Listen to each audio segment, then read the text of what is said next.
Hi, I'm Jamie with Guitarist magazine. Now, the original Fender Super Reverb of the mid-60s is for some the ultimate kind of high headroom Fender amp. It's been used by people like Robin Ford and Matt Schofield. All of those virtuosic players who have an absolutely great singing lead tone love Super Reverbs and have used them over the years. So any modelling amp that aims to capture the spirit of those black panel mid-60s Super Reverbs has got its work cut out. But Fender itself have now produced a modelling based a digital combo that has the looks and the sound of the originals to quite a surprising degree, and we've got one here which is the Fender Tone Master Super Reverb.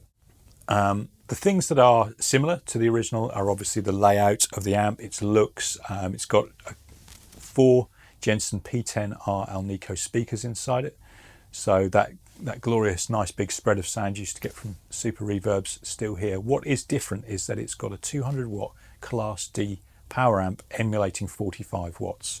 So it's a 200 watt digital amp that is tuned to perform like the 45 watt original. You can step the power down in 6 increments from 45 watts to 0.5, and that's on a control on the back. And you've also got some other things that you associate with a thoroughly modern amp, including a sort of balanced XLR line out with cabinet simulation. There's 2 cab sim models on board that you can choose between. Here on the front panel, however, it's very much traditional, and Fender have wisely not messed with that formula. 2 channels, they're not switchable, but neither was the original.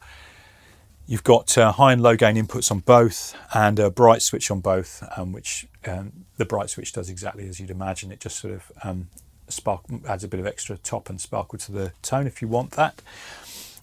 Going through here, you've got a 3-band EQ. You've got your channel volume here, which is effectively the master volume in each case. You have to plug, as mentioned, you have to plug directly into the input for the channel that you want to use. You can't switch between them. Also modelled is the reverb, which is digital, but there's a lot of processing power inside this, and a lot of thought has been chucked into the latest sort of convolution tech to make the reverb and the tremolo. Even though it's called vibrato, that was a historic misnomer on Fender's part, as everyone knows. It's really a tremolo, and I have to say they sound really good for sort of digital emulations, and they're not lacking in mojo and that kind of original valve amp spring reverb vibe. So that's the deal here. It costs just shy of £1,300, which is not mega cheap for a modelling amp, but it is a grand cheaper than Fender's 65 Super Reverb all valve reissue that they do. And the other thing about this is it's much lighter. I would say it's a good bit lighter than a real Super, a valve Super Reverb. So that is a massive help for anyone who's using this as a gigging amp. It's got a sturdy Meranti ply cabinet. So it is robust. It's not sort of built of flimsy MDF or anything like that. It's like a proper nice cab. Although some of the others in the Tone Master range do have solid wood cabinets. So that's just a point of difference there. So anyway, enough about the details. The proof of the pudding is in the eating, as they say. So let's have a listen to how this amp sounds. We're going to play a few riffs and play with some of the settings so you can get a real impression of how this amp performs as against the famous benchmark. Just a word on a signal chain, be extremely minimal here. We're playing a Fender 52 American vintage reissue, which has been modded with Lola pickups, and we will show also how this amp performs with an overdrive pedal, which is a Free the Tone Red Jasper low gain overdrive.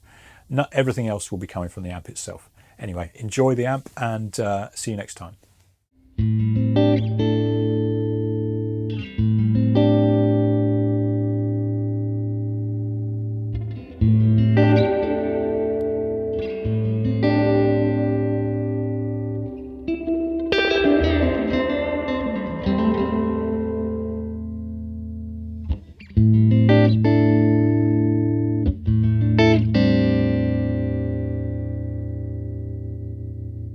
Thank you.